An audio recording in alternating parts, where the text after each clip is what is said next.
Hey folks! For today's video, nandito tayo sa Yokohama. Pupunta tayo ng Pokemon Center. Kasi kung napanood nyo yung previous video ko, yung sa Shibuya, sobrang daming tao, fail. Then yung sa Ikebukuro naman, close pa rin dahil di ba may nangyaring incident a few months back. Di ko alam kung last month. Basta yun dahil doon. So hopefully dito sa Yokohama, medyo mas maluwag onti ang tao. Yokohama Porta.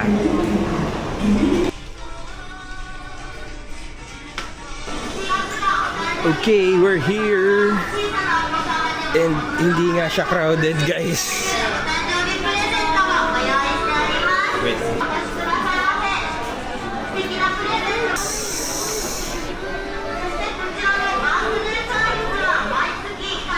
Deck boxes. Deck sleeves.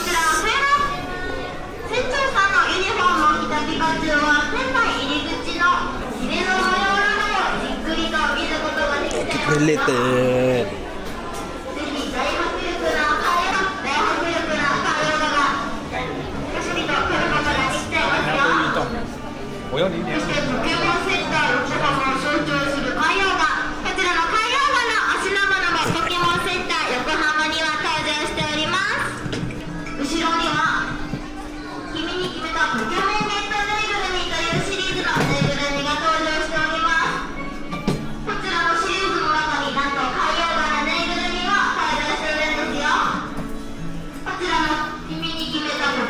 B-side label.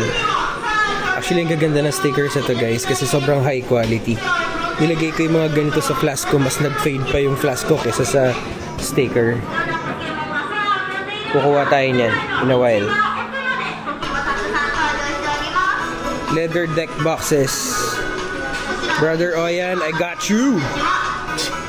Let's go! Brother Sky, walang Pikachu na exclusive. I'm sorry.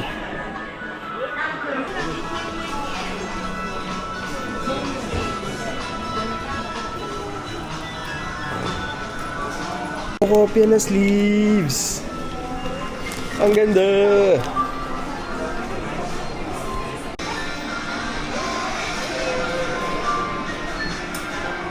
Di Chico, kakaiba yung basket niya.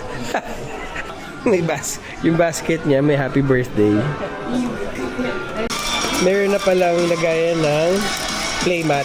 Pero yung pang maliit lang. Kumuha kami. Ang cute.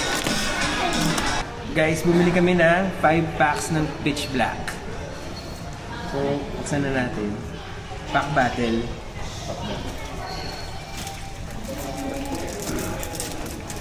Pag bumili ka pala ng Japanese na booster pack, 5 cards lang yung nasa loob. Pero ang maganda daw kasi sa Japanese, print cards, parang mandated ng government nila na dapat may hit palagi. Pag bumili ka ng isang box, hindi naman ng pack. Uy! Oh! I got I ordered. Patingin. Full art ako eh. I ordered.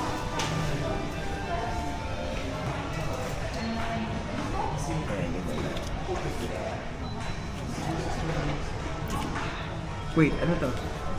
EX. EX. Ah, okay. Wala. Ooh, okay.